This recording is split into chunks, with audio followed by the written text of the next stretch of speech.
Why was the entire camp silent? Not the desert wind, not the hum of the generators, not even the clink of boots on gravel broke through.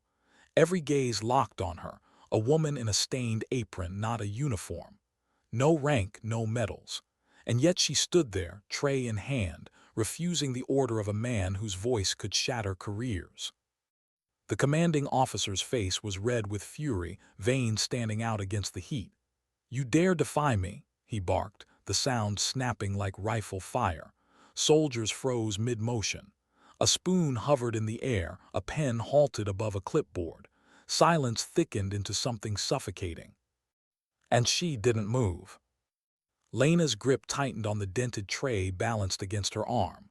Rice gone dry, beans congealed, chicken tough from hours on the burners. Food most of these young men swallowed without complaint. But for Private Ramirez, bruised and trembling, it was life. Nourishment. Dignity. The officer's voice thundered again. "That man is disciplined. He does not eat." The cook's eyes, calm, steady, and unbroken, met his. Her lips parted, and in a voice so soft the camp had to lean in to hear, she said the one word no one else dared. "No." It wasn't shouted. It wasn't armed with authority, but it carried weight heavier than stripes.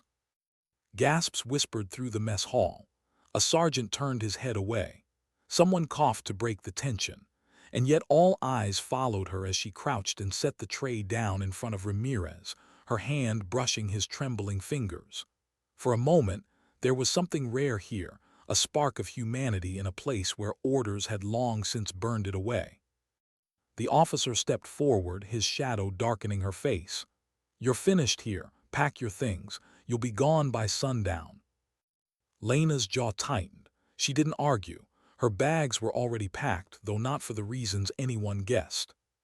But her story hadn't begun here, not in this furnace of sand and dust. It had begun years earlier, in a quiet kitchen far from war. The memory always came unbidden when she least wanted it. The smell of onions browning in butter, her brother's laugh bouncing off the narrow walls of their childhood home in New England. Daniel, broad-shouldered, reckless, with a grin that belonged to someone untouchable. He had joined the Marines before she could talk him out of it. He came back once, then left again, each time with eyes that seemed older, heavier. Lena remembered the knock at the door, the folded flag, the sealed box. They never gave her a body to bury. No goodbye, just a government letter with neat lines that read like statistics. Her grief had been raw enough to blister, but beneath it simmered something sharper, a vow. She had begged him not to re-enlist. She blamed the system that turned young men into empty names etched on plaques. If she couldn't end the war, she swore she would at least shield the souls trapped inside it. Her way in wasn't through a rifle or a contract. It was through food. She enlisted as a civilian cook, not glamorous, not heroic. But when men and women returned from patrols with dust in their teeth and silence in their eyes, they came to her pots first. She seasoned their meals with warmth they didn't know they missed. She gave them laughter where orders gave only barked commands. The soldiers used to joke she cooked the best meals in the Middle East, but Lena knew what she was really serving: humanity. That morning had been no different, at least at first. She had woken to the metallic rattle of generators and the dry scrape of wind against the barracks. In the mess hall, she chopped onions with the rhythm of habit, stirring massive pots that would feed 100 hungry mouths. Then Private Ramirez stumbled in. His left eye was swollen, lips split, steps unsure. He whispered something to her over the counter, about hazing, about being told to man up by a superior. Others dismissed him, told him to toughen up, to stop whining. He left with his shame pressed deep into his chest. But Lena heard what others didn't. She noticed the way his hands shook even as he tried to hold his tray straight. That was the moment she decided. So when the officer barked his order to deny Ramirez food, Lena didn't just see a bruised private. She saw her brother. She saw every forgotten name, every silenced protest, every coffin draped in a flag. She couldn't save Daniel, but she could feed this boy. And so she said no. By sundown, she stood at the camp's edge, duffel bag at her feet. The sun bled red against the horizon. The soldiers didn't meet her eyes. Silence had returned, heavy with fear. She had no ride, no orders, no future. But then footsteps approached. It was Ramirez. His face was still battered, but he carried something in his hand, a piece of bread. He held it out, voice unsteady. "You gave up your place for me." Her smile was faint but steady. "You're worth more than one man's pride." Then another soldier came, then another. A blanket, a canteen, a tin of beans pressed into her hands. They couldn't salute her, not without drawing attention, not without risking themselves. But they gave her something else, something deeper. Respect. And with each quiet gift she felt it, the tremor of change. Something small but unshakable. Something no officer could command. Night fell heavy on Camp Ironclad. But whispers lingered, whispers of the cook who had defied authority, the woman with no uniform, no stripes, no medals, who had dared to speak a word heavier than any weapon. No. And though Lena didn't yet know it, her act had already begun to spread. Beyond one soldier, beyond one moment of defiance, a spark in the desert waiting to ignite. What kind of woman stood her ground against a general? The question whispered through the camp long after the sun dipped below the desert horizon. Soldiers lowered their voices when they spoke her name, glancing toward the mess hall as if expecting her shadow to appear. But Lena wasn't there anymore. She sat alone at the edge of camp, a duffel bag her only company, her apron folded neatly on top as if it too had been dismissed. Her chest felt heavy, not with regret but with the ache of finality. She had made her choice, and choices in war never came without cost. Yet even as she tried to steady her breathing, something inside her wouldn't quiet.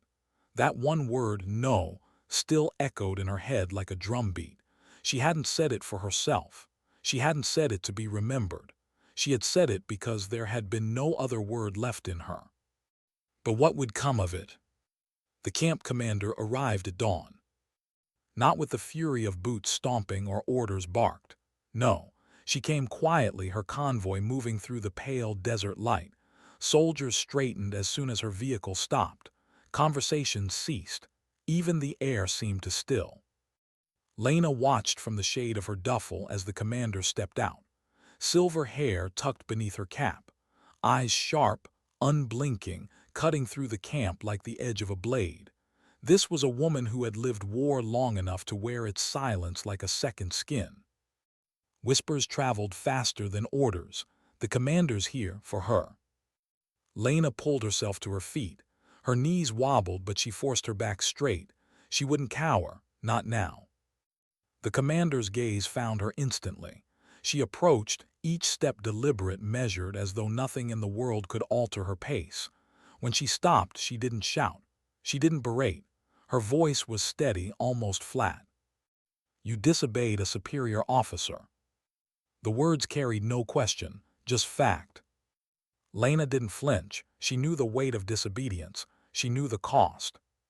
But then the commander's tone shifted. A pause, a slight tilt of the head. "But you also documented misconduct. You submitted a report with witness accounts. You exposed hazing within these ranks." The camp held its breath. Soldiers nearby froze, ears straining, pretending not to listen. Lena blinked, stunned. She hadn't expected this. Her report, she had filed it quietly, gathering testimonies from those brave enough to whisper their truth. She hadn't thought anyone would take it seriously. She hadn't thought it would reach this far. The commander's voice was cold, but the faintest curl of respect lingered beneath it. "The officer has been recalled. You are staying." Gasps rippled through the crowd. A storm of relief and disbelief passed across faces too disciplined to openly react. Lena's throat tightened. She swallowed hard. "I'm not a soldier." The commander's eyes narrowed slightly, almost into a smile. "No, but maybe what we need are fewer soldiers and more humans." That night Lena sat back in the mess hall. the familiar clang of pots and the hiss of burners surrounding her like old friends. But nothing felt the same. Soldiers moved differently around her now. Some avoided her gaze, afraid of what her defiance meant. Others sought her out, lingering at the counter with awkward gratitude. Private Ramirez approached cautiously, tray in hand. His bruises had faded slightly, but his eyes carried something new, dignity. He looked at her as though she had given him more than food, as though she had given him back a piece of himself. "You didn't have to," he murmured, almost ashamed. Lena stirred the pot slowly. "I know." "Then why?" She set the ladle down, leaning closer so only he could hear. "Because silence kills, Ramirez. It killed my brother. I won't let it kill you too."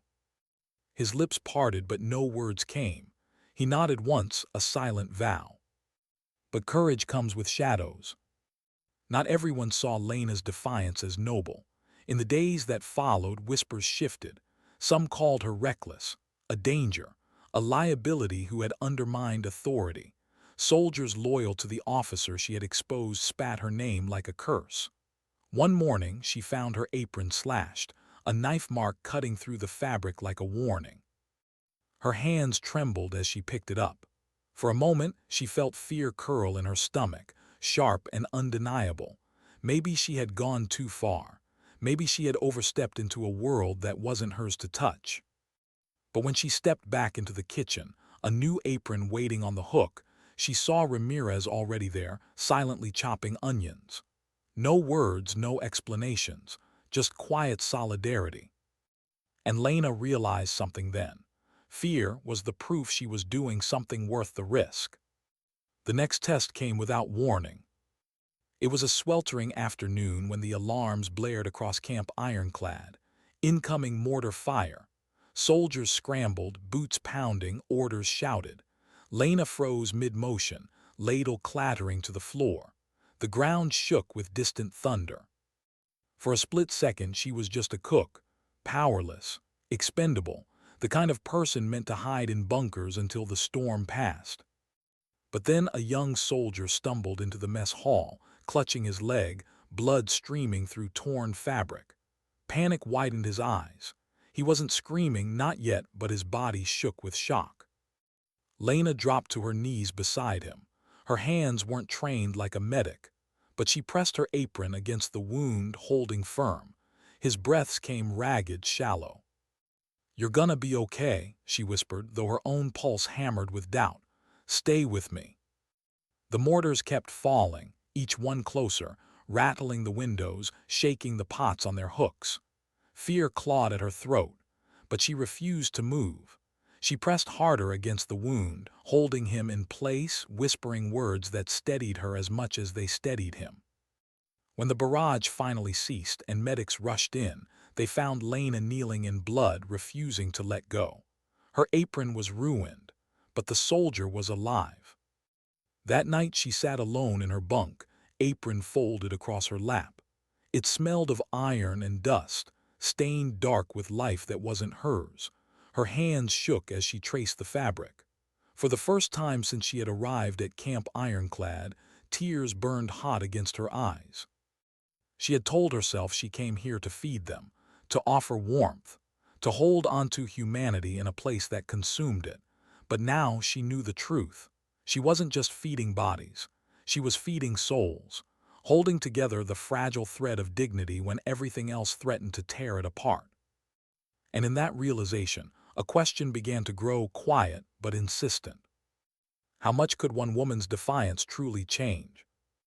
The answer would not come easily, but Lena was about to find out. Why did they start coming to her, one by one, like shadows slipping through cracks no one else noticed? She wasn't a chaplain. She wasn't a counselor. She was just the cook. And yet, after the night of the mortars, soldiers who had stood silent before now lingered in her kitchen long after meals were served. At first, it was small things. A corporal asking if she'd seen the letter he left on the counter, though Lena knew he just wanted someone to mention his wife's name out loud.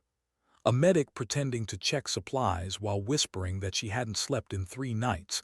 the images of bloodied men still flashing behind her eyelids. Then came more. A staff sergeant with a fractured voice, admitting he had ordered a boy into a street that never let him return. A young private folding napkins so tightly his knuckles went white, telling her his father back home wouldn't answer the phone anymore. And always Lena listened.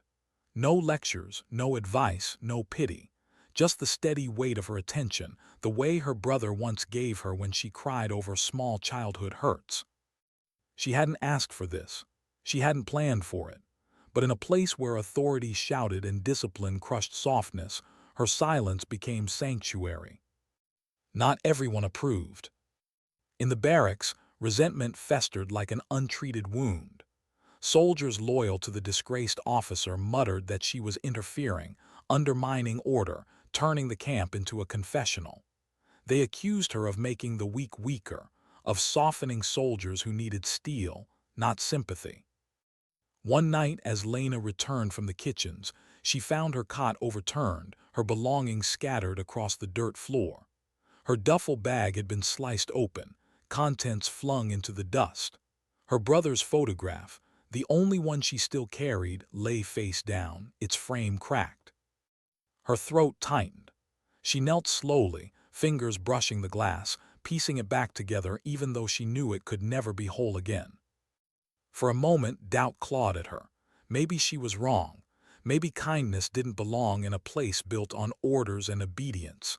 Maybe she was just in the way. But then Ramirez appeared in the doorway.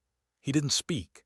He bent down, gathering her spilled clothes, folding them carefully, placing them back in the torn duffel. His silence carried more loyalty than any salute. And Lena realized something bitter but true.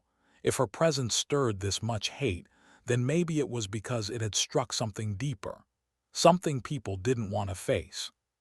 The test came sooner than she expected.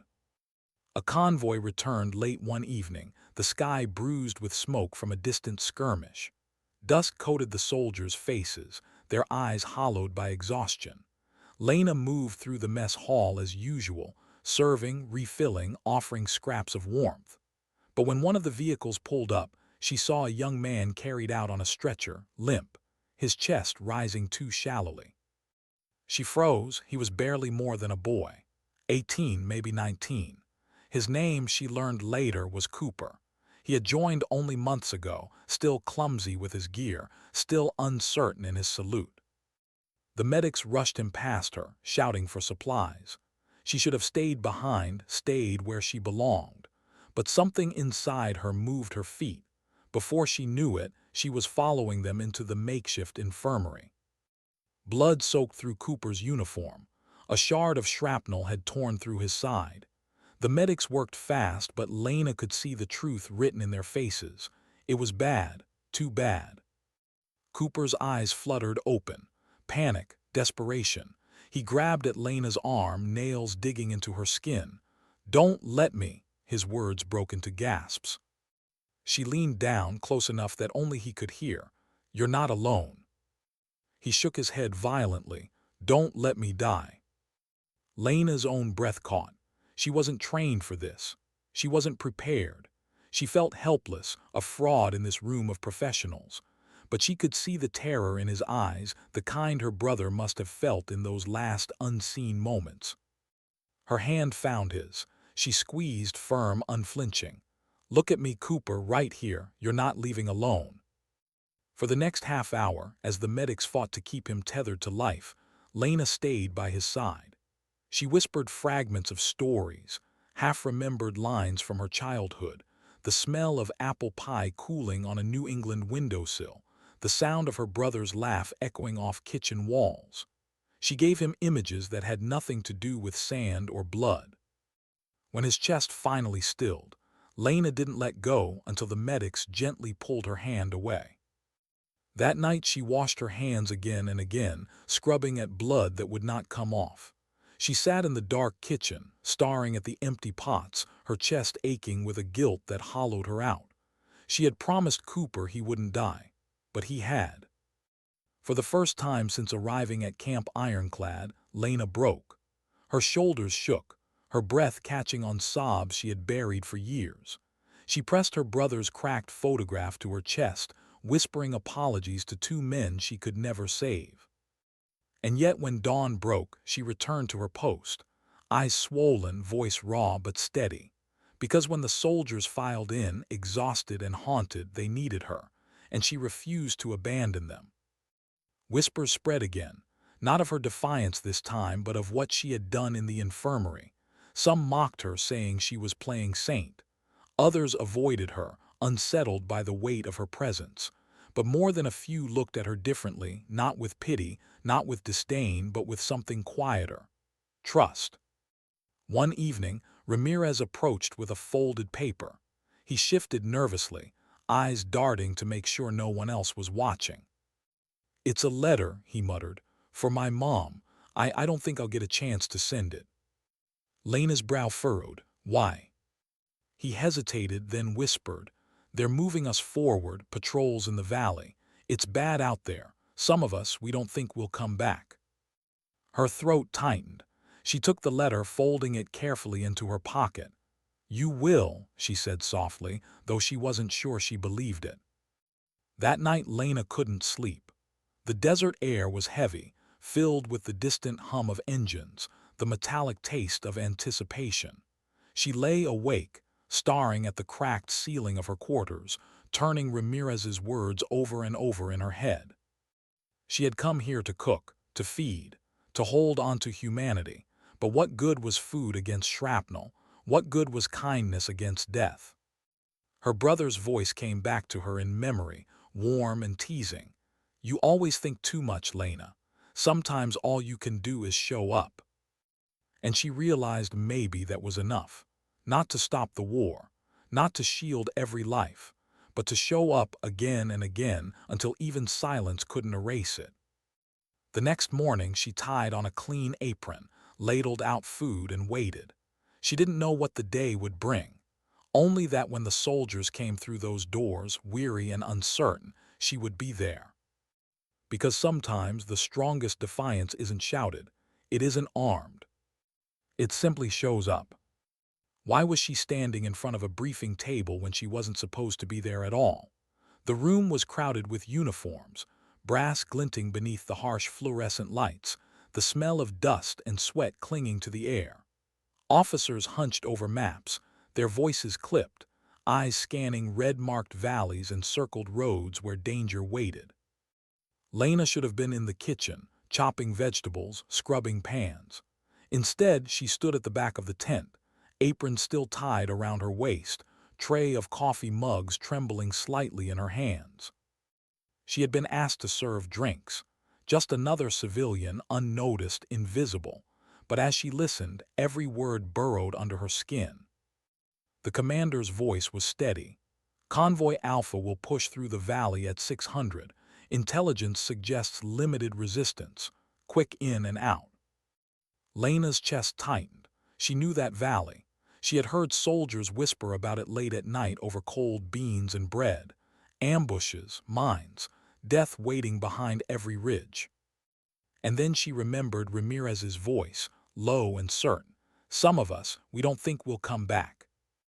Her grip faltered on the tray. A mug clinked against another, loud in the silence. Heads turned. One officer frowned. "Civilian, you're dismissed." But Lena's mouth opened before she could stop it.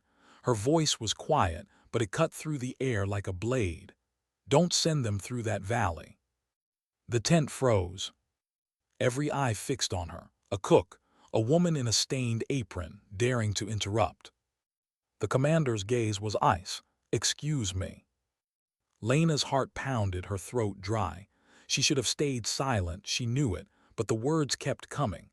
"They talk, the soldiers, they know that valley, they've seen what happens there. You'll lose them, all of them." A murmur spread through the room. Some officers scoffed, muttering about insubordination, about civilians overstepping. Others exchanged uneasy glances, as though her words echoed things they too had feared but hadn't voiced. The commander's eyes narrowed. For a long, unbearable moment, silence stretched. Then, in a voice sharp enough to cut stone, she said, "Step outside." The desert heat slammed into Lena as she left the briefing tent. She stood rigid, the weight of her outburst pressing heavy against her chest. She could almost hear her brother's voice, half proud, half scolding. "You never did know when to keep quiet." Minutes later, the commander emerged. No audience now, no map table, just two women under a blistering sun. "Do you know what you've done?" the commander asked flatly. Lena swallowed hard. "I spoke. You undermined the chain of command." "I tried to save lives." The commander's gaze held steady, unreadable. Finally, she exhaled slowly.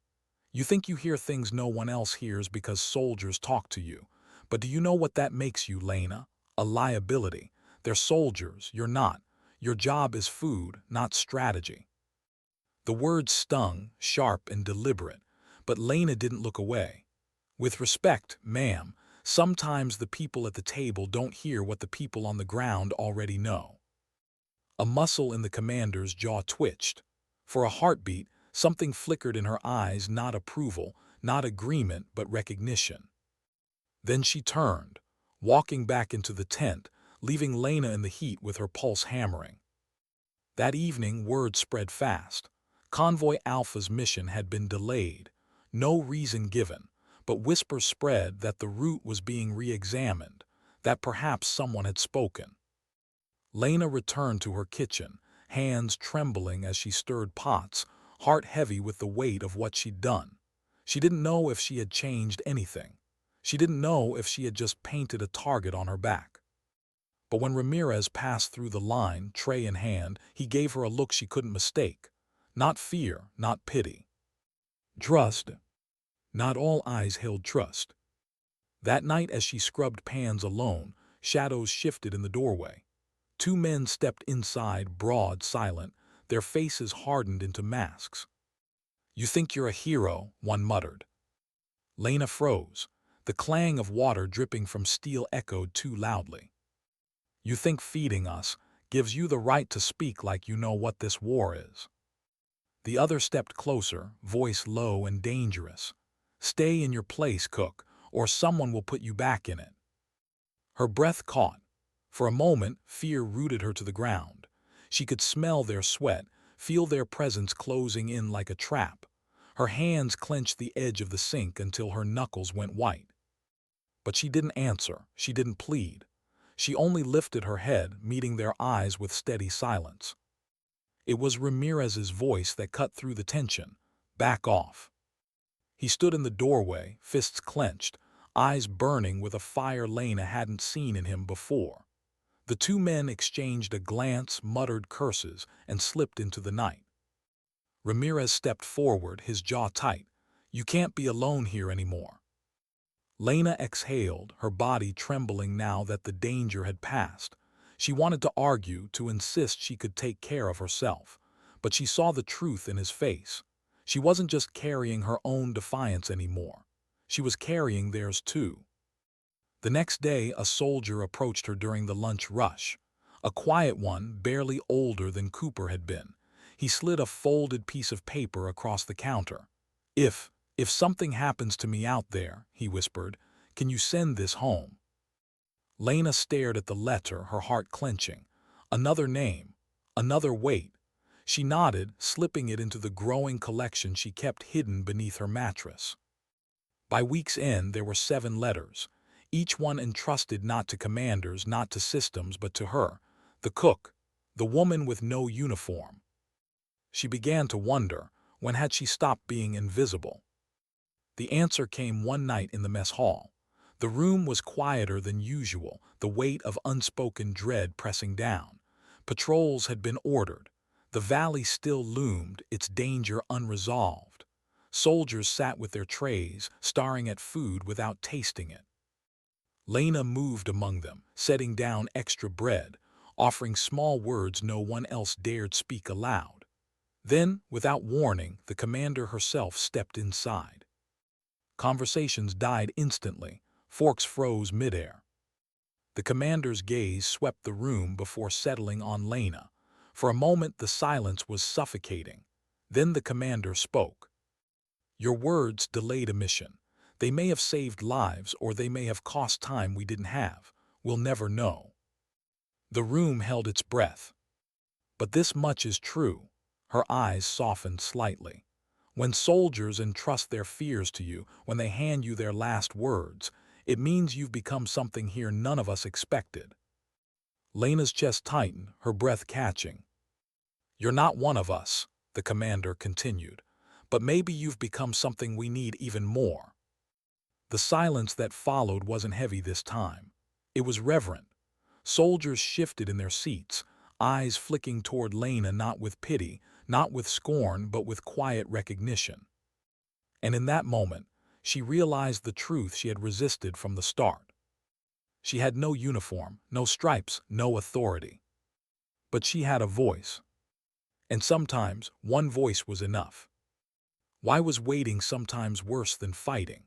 The question gnawed at Lena as she stood in the mess hall, empty pots cooling behind her, the silence of absence pressing down like a storm.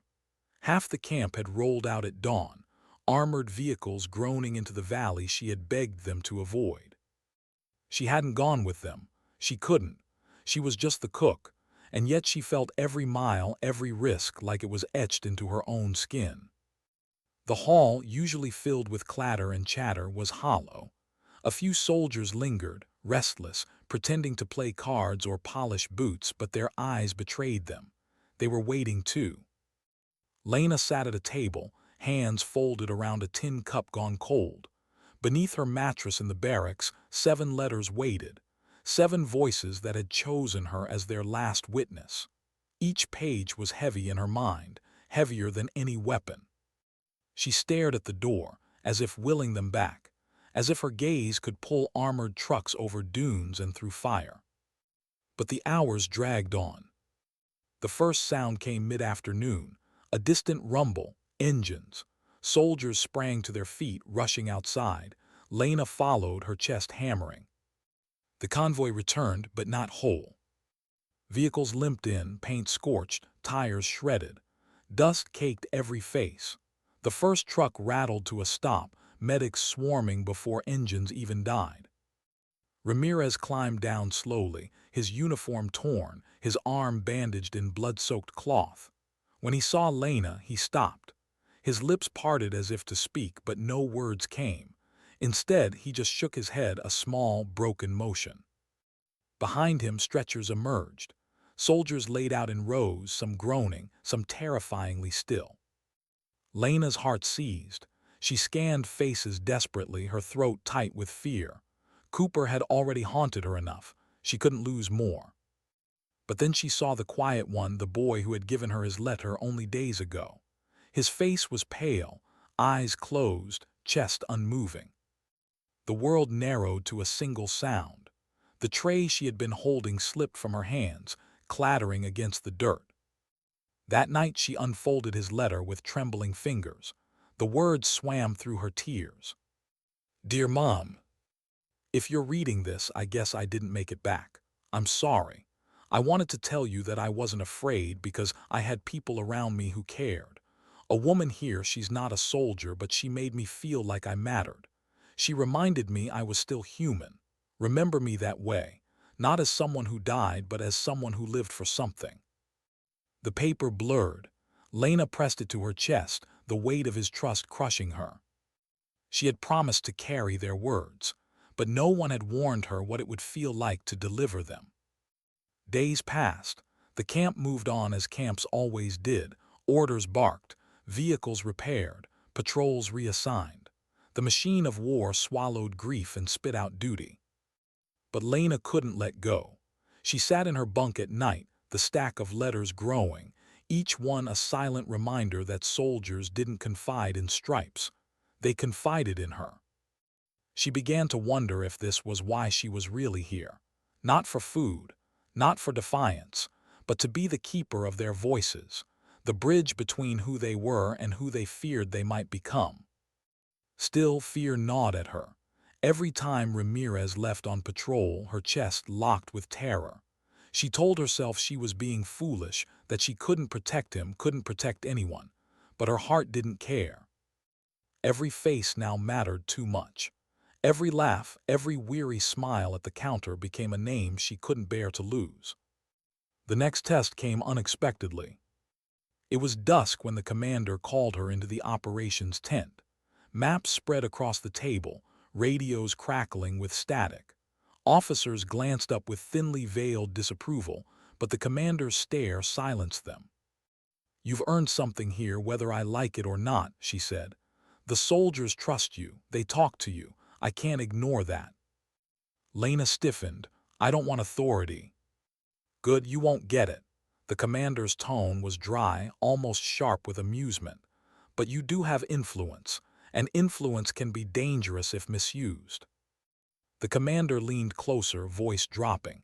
"I need you to tell me what you hear. Morale, fears, whispers, not official reports, not sanitized numbers, the truth. Can you do that?" Lena hesitated, spying, betraying confidence. The thought churned her stomach. "I'm not here to manipulate them," she said quietly. The commander's eyes narrowed. "Then think of it another way. You give me the truth so I can protect them better. You don't, and I have to rely on silence. And silence gets people killed." The words hung heavy.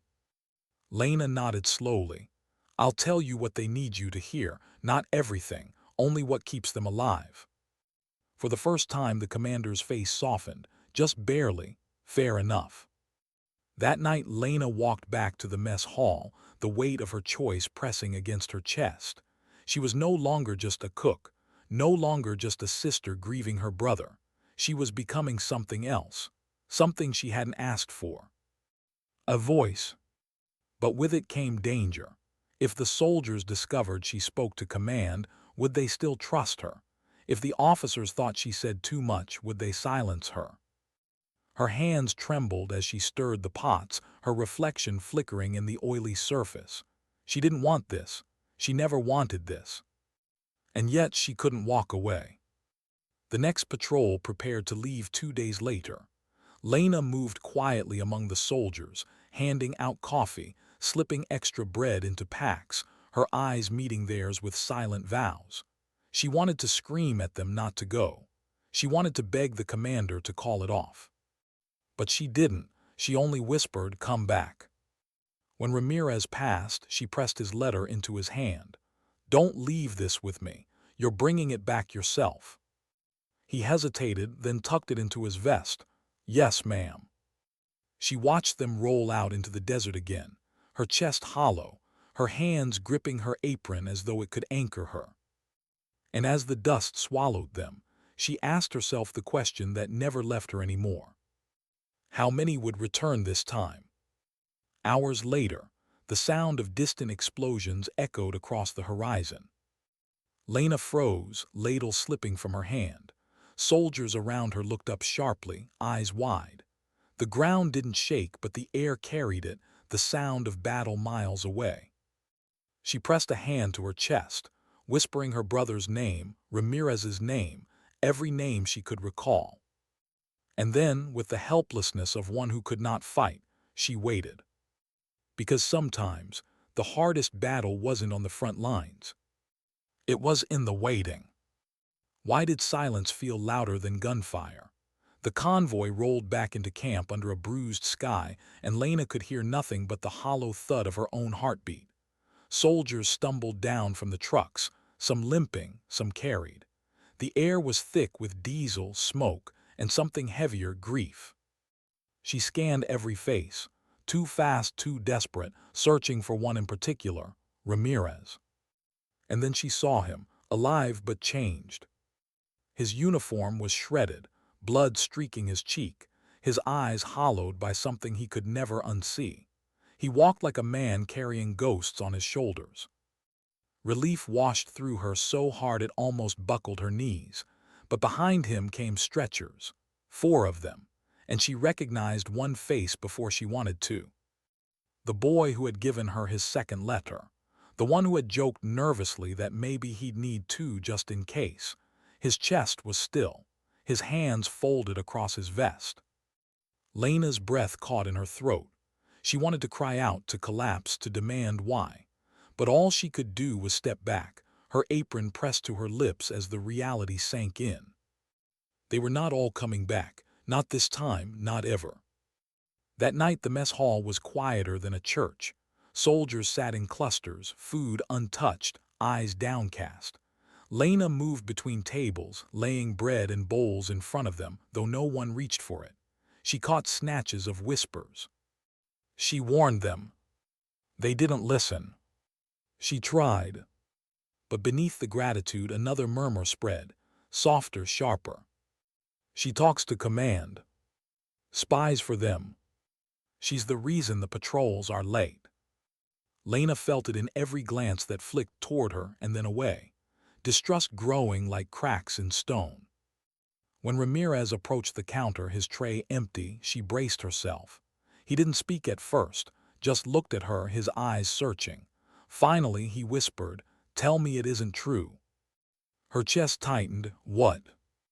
"That you tell them what we say, that you sit with us, listen, then carry it straight to the brass." Lena swallowed hard. She wanted to lie. She wanted to shake her head to deny it, but her voice betrayed her. "I tell them what they need to hear, the truth, to keep you alive." Ramirez's jaw clenched. His hands trembled on the tray. "We trusted you." "I haven't betrayed you," she whispered. "I've protected you." He stepped back, shaking his head. "That's not your choice to make." And then he turned, leaving her standing in the silence of a room that once saw her as sanctuary. Later that night, she sat alone in the kitchen, scrubbing pans with hands that shook too much to steady the steel. Every scrape echoed like accusation. Maybe he was right. Maybe she had stolen their trust. Who was she to decide what to share, what to protect, what to hide? She wasn't their commander. She wasn't their equal. She was just the cook. But she also remembered the commander's words. Silence gets people killed. Two truths clashed in her chest, jagged and merciless, trust or survival, and she couldn't have both. Her brother's photograph lay on the counter beside her, its glass cracked but the smile beneath it undimmed. She traced his face with her finger. "What would you have done, Daniel?" she whispered. The silence gave no answer. The next blow came without warning. Lena stepped into the mess hall the following morning to find soldiers gathered in tense clusters, their voices sharp, their eyes hard. At the center of it stood Sergeant Holloway, the hardened veteran who had once told her, "You did what none of us had the courage to." Now his voice was different, harder. "We bleed, we break, we bury our brothers, and somehow she walks out of every storm untouched. You really think that's by accident?" Murmurs rippled. Some nodded, others shifted uncomfortably, but no one spoke up. Lena's stomach dropped. Her hands trembled around the pot she carried. "I don't know what strings you're pulling with command," Holloway continued, eyes boring into her, "but this isn't your war. You don't carry the risk. You don't carry the rifle. And you sure as hell don't carry the right to speak for us." The words hit harder than any shout. She opened her mouth to answer, but no sound came. She wasn't sure what she could say that wouldn't sound like betrayal to one side or weakness to the other. Finally, Holloway shook his head. "Stay in the kitchen, Lena, where you belong." He walked away, leaving silence in his wake. And for the first time since she had arrived at Camp Ironclad, Lena felt truly alone. That night she found Ramirez sitting outside the barracks, staring at the desert sky. She hesitated before sitting beside him. For a long time neither spoke. The stars burned cold above them, silent witnesses. Finally Ramirez broke the quiet. "Do you know what it's like, wondering if every step will be your last, if the next valley swallows you whole?" "Yes," Lena whispered. "I've wondered that since the day my brother left and never came back." Ramirez turned, eyes narrowing. "But you don't carry it like we do." Lena's chest ached. She wanted to argue, but instead she said softly, "No, I carry it differently. I carry every word you give me, every letter, every silence. Do you think that doesn't cost me?" He looked away, jaw tight. She could see the war inside him between anger and understanding, betrayal and trust. Finally he said, Then don't ever use our words against us. Promise me." Her throat burned. "I promise." The promise eased the space between them, but it came with chains. If she kept silent, soldiers could die. If she spoke, she would lose them. It was a no-win choice, a battlefield she hadn't chosen but couldn't escape. And as she returned to her bunk that night, she realized something chilling. The war outside the wire wasn't the only one she was fighting. The war inside these walls, trust, truth, betrayal, might be the one that finally broke her. The next morning before dawn, Lena slipped into the kitchen. She lit the burners, chopped onions, stirred the massive pots. The motions were mechanical, her mind elsewhere. When the first soldiers arrived, she greeted them with quiet steadiness. No speeches, no comfort, just food. But as she watched them file through, she felt the fracture in every glance. Some still trusted her, some doubted, some hated. And she wondered, how long could one woman hold together the fragile thread of humanity in a place determined to tear it apart? Her brother's words echoed faintly in memory, almost like a prayer. Sometimes all you can do is show up. So she did, even when it broke her. Why did the air feel wrong before it happened? Lena was stirring a pot of rice when a strange stillness swept over the camp. The soldiers in line shifted uneasily, their voices lower, their movements tighter. Even the desert wind seemed to pause, holding its breath. Then came the sound, a shriek in the sky sharper than thunder. Mortar fire. The first explosion landed outside the perimeter, rattling the walls, sending trays crashing to the floor.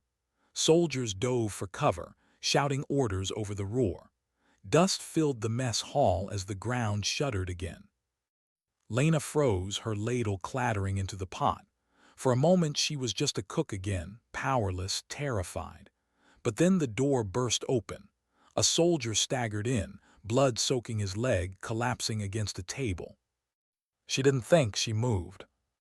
"Help me," she shouted, but most were already gone, scrambling to man posts to fire back into the night. Ramirez appeared, face pale, rifle still slung. He dropped to his knees beside her. "What do we do?" Lena ripped her apron from her waist, pressing it hard against the wound. The soldier cried out, his fingers clawing the wood. "Hold pressure," she ordered, her voice steadier than she felt. Another blast shook the hall. Shrapnel rattled against the walls like hail. Ramirez's eyes darted toward the door. "They'll breach the wire." "Then let them," Lena snapped, her hands soaked with blood. "This man bleeds now." Her voice silenced him. For a moment, only their ragged breathing filled the room. The attack raged for hours. Mortars, gunfire, shouts through static. The camp shook with every impact. Lena stayed crouched over the wounded soldier, refusing to let go even when her arms went numb. Ramirez tore strips from his uniform, binding what he could, his face tight with fear. At one point, Sergeant Holloway stumbled in, dragging another soldier with a gash across his chest. His eyes met Lena's briefly, the old disdain flickering, but gone in an instant. He lowered the soldier beside her without a word, pressing gauze into her hands. They worked in silence, no rank, no resentment, just survival. When the barrage finally faded and dawn bled into the sky, the camp was scarred. Smoke curled above blackened sand. The medic tents overflowed. The dead were carried in quiet lines, covered with sheets. And Lena sat in the mess hall, her apron drenched in blood that wasn't hers, her hands shaking, her body exhausted. She had saved some, not all, never all. The aftermath came quickly. Soldiers whispered about her again, but differently now. Not about betrayal, not about spying. She didn't leave. She stayed with us. She saved Holloway's man. Respect lingered in their eyes, though it was heavy, complicated. But respect was not safety. That night the commander summoned her. The tent was dim, a single lamp casting shadows over the maps. The commander's voice was low, almost tired. "You know what they're calling you now."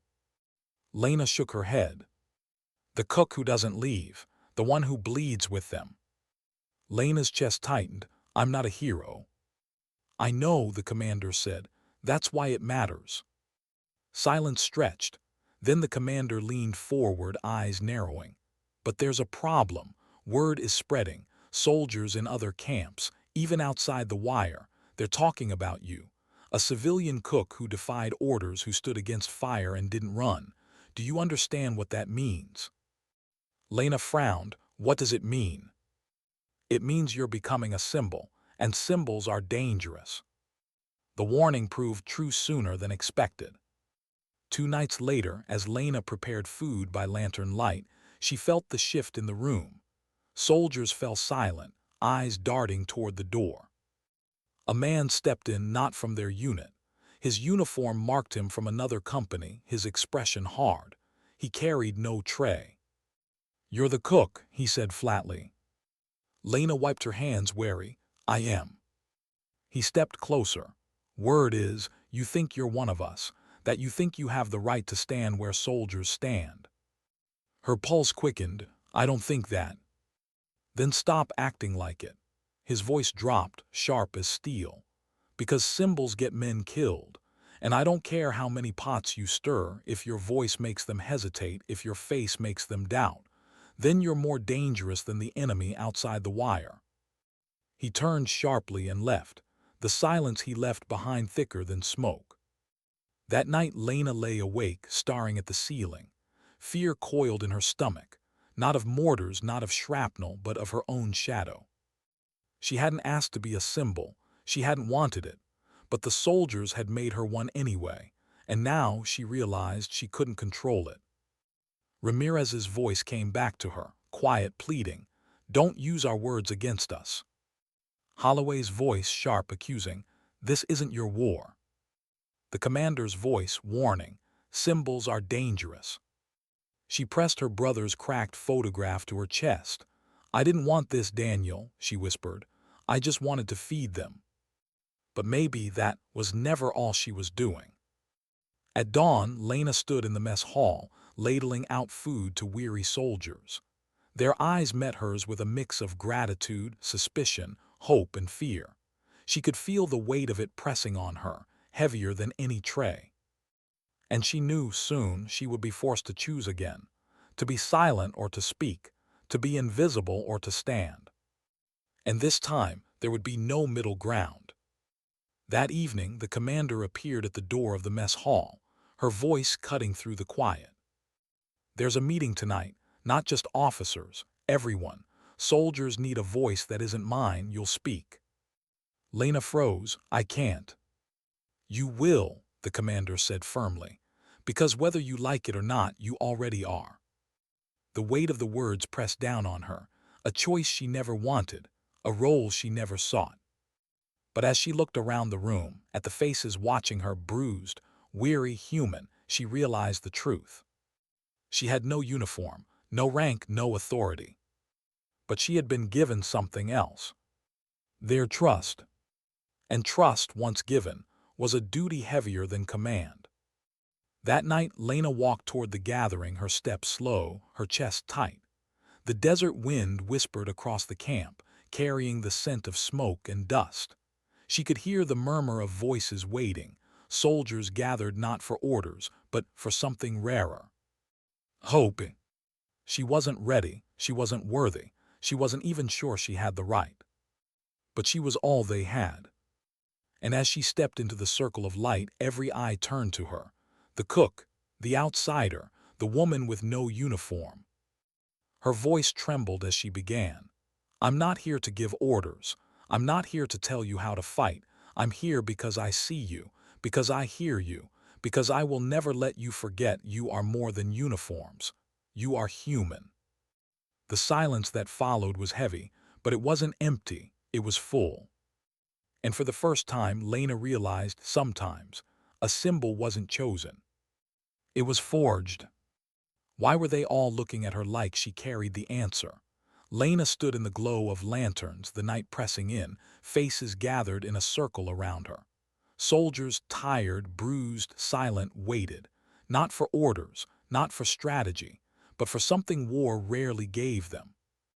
A voice. Her chest tightened. She wasn't a leader, she wasn't even one of them. She was a cook, a woman in a stained apron, carrying no rifle, no rank, yet every eye burned with the same unspoken plea. Say something. Her throat felt dry as sand. For a moment her brother's voice came back to her. You always think too much, Lena. Sometimes you just have to show up. So she did. I can't promise you survival, she began softly. I can't tell you what the next patrol brings or if the valley swallows us whole. But I can tell you this. You are not machines. You're not just uniforms. You're human. And I will not let this place take that from you. The silence was thick, but not empty. Soldiers shifted, some nodding slightly, some blinking away what they didn't want to show. I'm not here to give you courage, Lena continued. You already have it. I'm here to remind you that courage doesn't mean feeling nothing. It means carrying fear and still standing. It means fighting for each other, even when the war fights to take that away. Her voice broke on the last words, but she didn't hide it. She let the tremor live in the air, because maybe that too was part of courage. The days that followed carried the weight of change. Patrols went out, some returned whole, some didn't. The war didn't stop for her words. It never would. But the soldiers looked at her differently now. They lingered longer in the mess hall, their laughter softer, their silences shared. They no longer spoke of her as outsider or spy or symbol they didn't want. They spoke of her as theirs. Even Holloway, who had once dismissed her, stopped at her counter one morning. He set his tray down, eyes hard but steady. You kept one of my men alive when I couldn't. I won't forget that. It wasn't gratitude, not really, but it was acknowledgement, and from Holloway that was more than she expected. Ramirez, too, changed. The fracture between them healed slowly, carefully. He didn't forget her promise not to use their words against them, but one night he slipped a fresh letter into her hand. Just in case, he murmured. This time, though, his eyes held something different. Not fear, not despair. Trust. But trust carried a cost. One evening the commander summoned her again. Maps were spread, radios buzzing. Her silver hair caught the lantern glow, her gaze sharp as always. We have intel, she said. The valley will be hit again, harder this time. If Convoy Bravo goes, they won't come back. Lena's chest tightened. Then don't send them. The commander exhaled slowly. Orders have already come from higher. They don't see what I see here. They don't hear what you hear. The silence pressed in. Lena's heart pounded. She wasn't supposed to be in this tent. She wasn't supposed to have a say. But she knew if she stayed silent now, it would mean death. Her voice trembled, but she forced it out. Then let me speak for them. Send me with them. If I'm wrong, I'll pay the price. If I'm right, they live. The officers around the table erupted scoffs, protests, laughter at the absurdity. A cook in a convoy, madness. But the commander raised a hand, silencing them. Her eyes locked on Lena's. Do you understand what you're asking? You step outside the wire, you're not a cook anymore. You're part of it. There's no protection, no shield. Lena's voice was steady. I was never safe, not when I chose to say no. The commander studied her for a long, unreadable moment. Finally, she nodded once. Very well. The dawn was red when Lena climbed into the truck. Soldiers stared in disbelief, some shaking their heads, some smirking as if to say she wouldn't last a mile. But others, Ramirez among them, looked at her with something else. Respect. The convoy rolled out. The desert stretched wide, unforgiving. Lena sat between crates, her hands clenched in her lap, her apron folded neatly beside her like a relic. Every bump, every shadow on the ridge made her chest seize. She wasn't trained for this. She wasn't ready. But when the valley opened before them, she felt it in her bones, wrong, too quiet, too still. The kind of silence that meant only one thing. An ambush. Her breath caught. She shouted before she knew the words. Stop the trucks. For a heartbeat, no one moved. Then Ramirez echoed her, his voice sharp with urgency. "Stop now." The convoy screeched to a halt just as the first explosion ripped through the road ahead, flames shooting skyward, dirt raining down. Soldiers ducked, shouting. But they weren't caught inside it.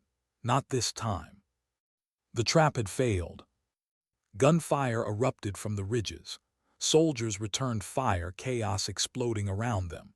Lena crouched low, heart hammering, hands over her ears. She was no soldier. She had no weapon. But as the firefight raged, she realized something chilling. Her voice had saved them. Hours later, the convoy limped back to camp. They were shaken, bruised, but alive. Alive because she had spoken. The mess hall that evening was louder than it had been in weeks. Soldiers clapped her on the shoulder, murmured words she barely heard, eyes bright with something rare in this place. Hope. But Lena didn't bask in it. She sat quietly, ladling food, her hands steady. She knew what they didn't that next time. She might not see it coming. That one word, one warning, couldn't stop the war forever. Still, she had given them one more dawn, one more chance. And sometimes that was enough. Weeks passed, patrols continued. Losses came, victories too. The war didn't change, but the camp did. Soldiers stood taller, laughed louder, held each other closer. Not because the fighting had eased, but because they carried something inside now that no order could erase. A reminder that even here, in the furnace of sand and blood, they were still human. And it had come not from medals or rank, not from orders barked or fear imposed, but from a cook, a woman with no uniform. One evening, long after the sun had set, Lena sat outside the mess hall, her brother's cracked photograph in her hands. The desert wind whispered through the camp. Ramirez sat beside her, quiet, his rifle across his lap. "You changed us," he said simply. Lena shook her head. "I only reminded you who you already were." He was silent for a long moment. Then he murmured, "Sometimes I think we needed you more than any weapon." Lena smiled faintly, though her eyes burned. She looked up at the stars, her brother's memory heavy but no longer crushing. Sometimes dignity didn't shout, it didn't command. It simply showed up. And that was enough to stop even a general cold.